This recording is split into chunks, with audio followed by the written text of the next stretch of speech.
L'actualité de ce dimanche, c'est aussi l'arrivée du président chinois à Paris. Xi Jinping en visite d'État pour 2 jours. C'est le Premier ministre Gabriel Attal qui l'a accueilli cet après-midi.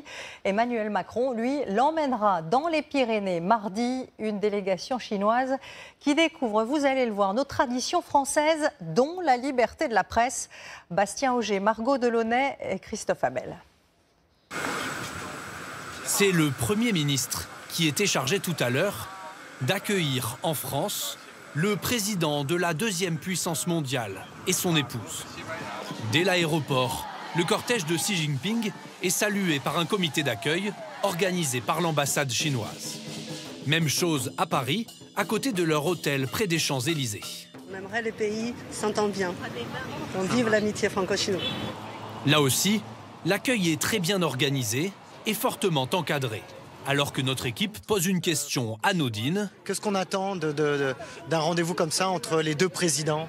Un homme vient interrompre l'interview. Oui, l'amitié. Je ne comprends pas.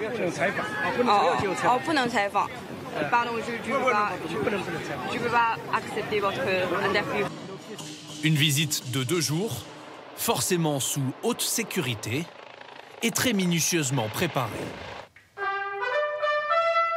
Comme pour chaque visite d'État, c'est la garde républicaine qui sera chargée d'interpréter l'hymne du pays invité. Il est dur l'hymne chinois? Non, ça va. Faut bien suivre le chef. Pom, pom, pom, pom, pom, pom, pom, le temps fort. Ils joueront demain lors d'une cérémonie en présence des 2 chefs d'État aux Invalides. Puis, la France honorera le président Xi avec les cavaliers et les motards de la garde républicaine qui l'escorteront jusqu'à l'Élysée, où les présidents parleront notamment Ukraine et business avant un dîner d'État. Dans les Hautes-Pyrénées, ils vont monter par ici. C'est cet ami de longue date d'Emmanuel Macron qui se prépare à recevoir dans son restaurant les 2 chefs d'État. Il y a la première salle où ils prendront l'apéritif et on a une 2e salle où ils mangeront. Il y aura les 2 couples présidentiels avec 2 interprètes. Pour le moment, ça reste fermé. Protocole oblige. L'Élysée lui a demandé de ne pas montrer la salle où seront servis de l'agneau, du jambon et ses fromages. Je ne veux pas trop linéaire non plus, je ne veux pas que ça fasse une ligne. Il faut faire comme quand on regarde à l'horizon. Préparé par Dominique et son fils Antoine. Je pense que ça va être un des premiers habitants de Chine à connaître le mot moréjo.